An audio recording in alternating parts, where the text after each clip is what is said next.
Introducing the 2024 F-150. Where strength and adaptability meet. Tough this mark can only be called F-150.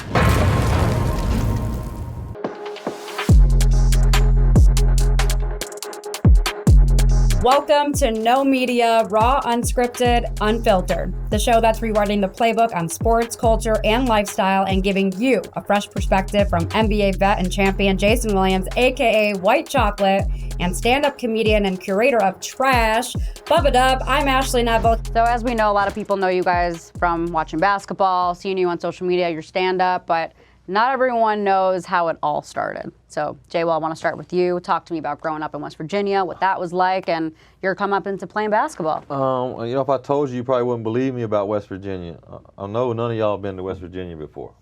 There's not much going on there, bro.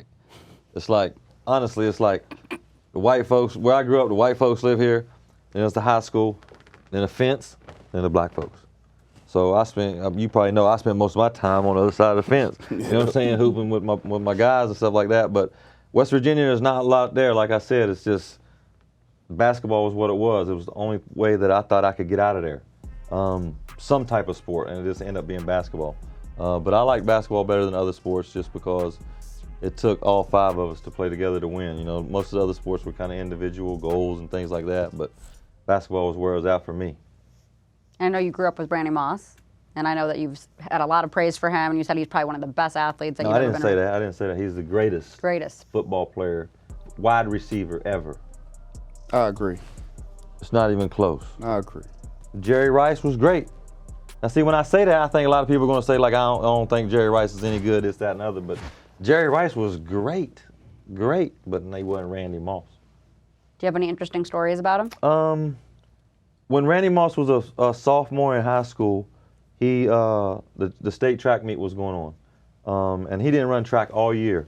They wanted him to come and run 100 at the state track meet to get him some points. So he's like, yeah, I'll sign up for that. So he showed up. He showed up at the track meet. They got down in the blocks, you know, all the runners, and here go Moss, standing just like this, looking at the gun like a receiver, right? Bomb! He shot the pistol. That ran a 10-100. 10-1 as a sophomore. I said, I knew something was wrong with Buddy there. He's the greatest athlete that I've ever been around. One-on-one basketball, you and Moss. Oh, remember that hot sauce bottle? Yeah. Yeah, he got a better chance at that too. The basketball? Nah, he ain't ready for that. He ain't ready for that.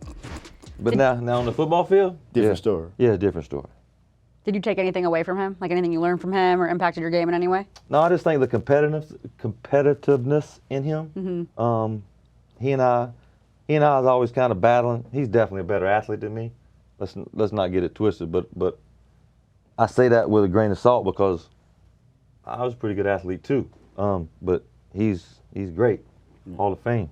You know what I mean? But yeah, it's the competitiveness. You know, we always was battling each other because we was always growing up on different teams trying to win. He's supposed to beat me, I'm supposed to beat him type, and then we get to high school and play a little bit together. It was a different story.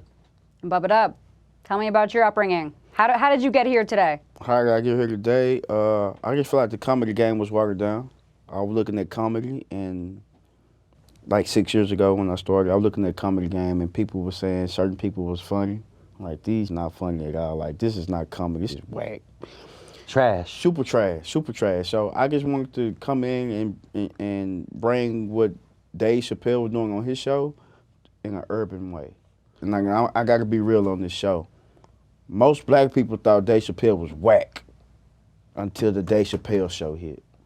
They finally started getting the real Dave Chappelle in the skits. And what we were seeing with Dave Chappelle in the skits is what Richard Pryor did with NBC back in 76, 77. A lot of people don't know that. His show got canceled. Richard Pryor was the first one who did the first black president. You had to do your research on it. He was already ahead of his time on it. So I just want to bring real comedy back. I want to bring the Bernie Macs, the Robin Harris back to the game. And I just started putting out skits and started going, because I lived in Alto, Texas, a small town. I had to drive either to Houston or Dallas just to do improv, like open mics. And what I didn't know at the time, open mics was people from that area. So I would drive 2 or 3 hours, spend all the little gas money I had thinking I was gonna go up there and do open mic. and they already had picked who they wanted to go on stage. So I just turned up on my skits and made sure next time I come here, I'll be doing a comedy show. And that's just what I did. I started doing my skits and just started getting recognition, and I started getting booked. And I didn't want to get booked and not be good on stage. So I just practice. And that's why I'm here today, because I want to be great. I don't want to be good. Hold up, when you say practice, you just walking around the crib just telling jokes? To myself, Yeah. on my phone, because the world look at us on the internet. Oh man, he just the internet guy.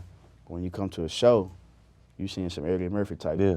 Well, I know one thing you got to practice at. If you're going to play Kyrie one-on-one. I'm going to beat Kyrie, man. If Hey. I got 4 points and I got the ball and all I got to do is get 5, I'm beating Kyrie Irving. I promise you, Jay Will. He gonna force you. I'm beating Kyrie. He going to force you left. I can go left.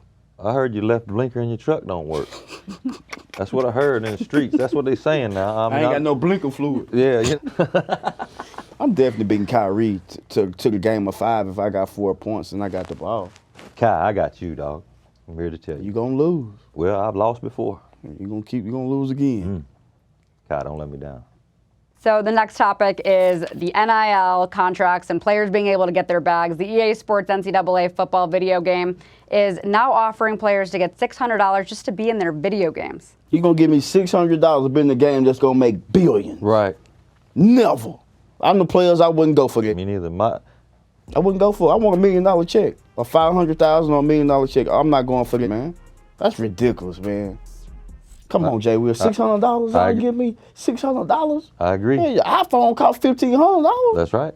No, don't do it. How would you have felt being in a video game? I thought it'd been cool, and when I was growing up, that little $600 would have been big time for me. But today, that needs to be at least $6,000, at least. You know what I mean, for these athletes, because like he said, how many games they gonna sell? How much is a game nowadays? $50, $60? 75. GTA finna make trillions on Okay, this dude. NCAA football, how many they gonna sell? So $600 ain't nothing, man. That's stupid. Think about it. The NCAA is There whack. hasn't been an NCAA football game in about 4 or 5 years, so you know it's finna go through the roof. Yes. No. No, that's a dumb deal. But this NIL stuff they got going on is out of control anyway. They say all these sports get taken care of and things in college. It's the football team that's getting all the money at all these schools. I know what it is, but like Duke, I'm sure the basketball team's getting all the bread. North Carolina, the basketball team's getting all the bread, but the Florida Gators, I'm thinking the football team's getting it. Alabama, football team, for yeah. sure. Ohio State, the football team. So I don't know what they got going on. I don't know what kind of rules they got. What kind of NIL bag do you think you get today? I demand a lot. You know, I think personally, every college athlete should go in at the end of the season and tell the coach, say, look, can you have a number in mind? Can you give me this? If not, I got to go. You know what I mean? Because there's always going to be somebody that's got a bag for you. That's for especially if you're coming from an upper echelon school, SEC school down to like a MAC school. You know what I mean? An athlete from the SEC going to the MAC should get a lot of bread. You know what I mean? So I don't know. It's a big can of worms they got there. What would you ask for? I'd ask for everything. I need all that. You mean everything? You mean like what? Oh, like you name it, man. Like I'll need everything, dog. Like I would never wear the same pair of shoes twice. You know, like I would never wear the same sweats twice. Back when I grew up, I wore the same sweats 6 days a week. You know what I mean? That's all I had. I'd need cars. I'd need, all my homies would have to have cars, a crib, all that. I like, why not? I seen that before this NIL stuff. When I was at Florida, these football players, I can't mention no names. I ain't gonna get nobody in trouble, you know what I mean? But these dudes had Lexus trucks when they first came out, and Benzes and all, living in these cribs like the crib I live in now. They're living in when they're playing football in Florida. So I mean, now it's just legal to do. Mm-hmm. Oh, there's an Ole Miss quarterback that actually has he has a private jet in his deal. Mm-hmm. That's beautiful. I would have added that to mine too, right? You know what I mean? I mean, the football coaches get that, and the coaches get that in their contract. So why not for players? I agree. They're the ones generating all the money, That's right. for sure. Fire Take of the show is presented by the all-new Ford F-150. Head to your local Ford dealer to learn why tough this smart can only be called F-150. Build Ford tough, build Ford proud. We have Deion Sanders speaking on how he's been able to change Colorado's football program. Let's take a look. From just changing the game. 7 to 8. And when you say changing the game, what does that mean? That means when you say what does that mean? means when we walk out there, we know what we Boy know. got his head Put my theme split music to the on white time, we meat come out last the locker season. room because you know what we know. We're about 7 or 8 away from that. How do you think about the way he carries himself as a coach? It's different. It's different than most coaches. I think he probably rubs a lot of people the wrong way. My personal opinion about the way Deion, when he came into Colorado, I didn't like the way him and them coaching staff came in and told the old team, like, he's got new luggage coming and all this stuff and other. You never know. I'm just thinking as a coach, you never know. You find that little diamond in the rough. You know what I'm saying? It might be the best punter in the country on that team. You know what I mean? It might be something. I don't know. I just think whether he was going to keep him or not, I just think he should have went about it a different way. Now, I say that when I've never coached a team in my life. I've never recruited anybody, so what do I know, right? That's just my opinion. But I just think he should have went about it a different way. What are your thoughts? I mean, You like him? love prime time. Good friend of mine. Love prime time, and you know, different approach. You know, like you say, you would did it a different way, but maybe he might look at it like as if he lighting the fire on them other players. Like, yeah, I'm bringing in new luggage, but look at him over here too. Yeah. I know what you're bringing in, but I'm better. You know what I'm saying? Right. So it's give or take. I think what prime time is doing is great. He's putting a light on more Great for college football. college football, especially of a black man of his caliber actually being in that position now in Colorado. You know, it's opening doors.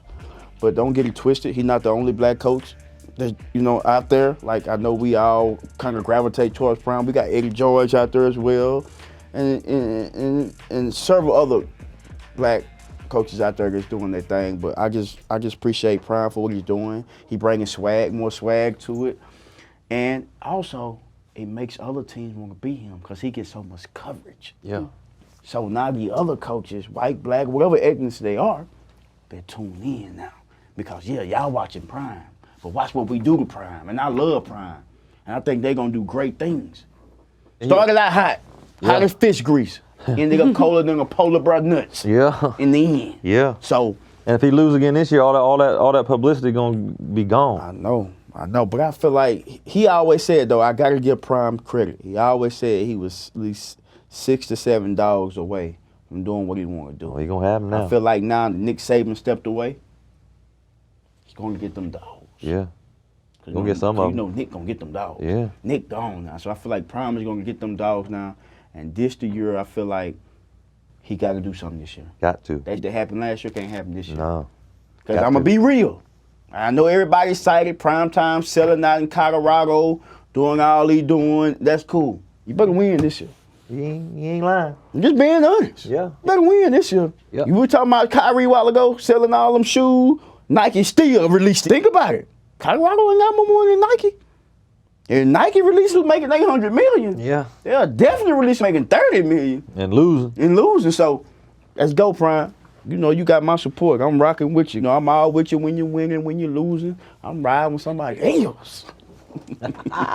So next up, we have our bum take of the show. You guys are going to be infuriated with this one. Skip Bayless says Tim Tebow is a bigger draw than Kobe Bryant. Let's take a look at this. Are you trying to tell me in that same? You're gonna sit here. You're gonna sit. I swear. I'm standing up for this. I'm standing up for this. Talk about are you Hollywood? gonna tell me? Tim Are you gonna Tebow's tell Hollywood. me that Tim Tebow Tim deserves to Tebow's be a bigger mentioned draw in the than same Kobe battle Bryant is than right Kobe now. Bryant? He's a bigger draw than Kobe He's a Bryant. bigger. Yeah. Go to break. They should have fired Skip Bayless right then and there. Seriously.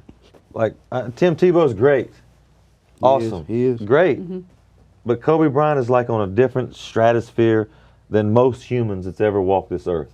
So to compare Tim Tebow and Kobe Bryant is like comparing me and Michael Jackson. No, me and you on basketball court. No, me and Michael Jackson dancing. You know what I mean? That's just dumb.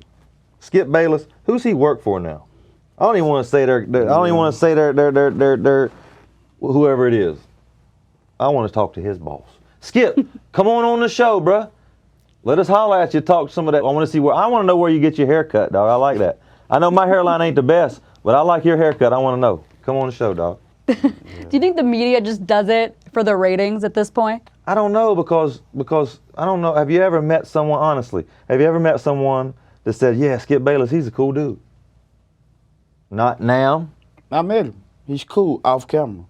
Off camera, Jay, Yep. you'll be surprised. Skip is cool. Right Off or wrong? camera, he's dope.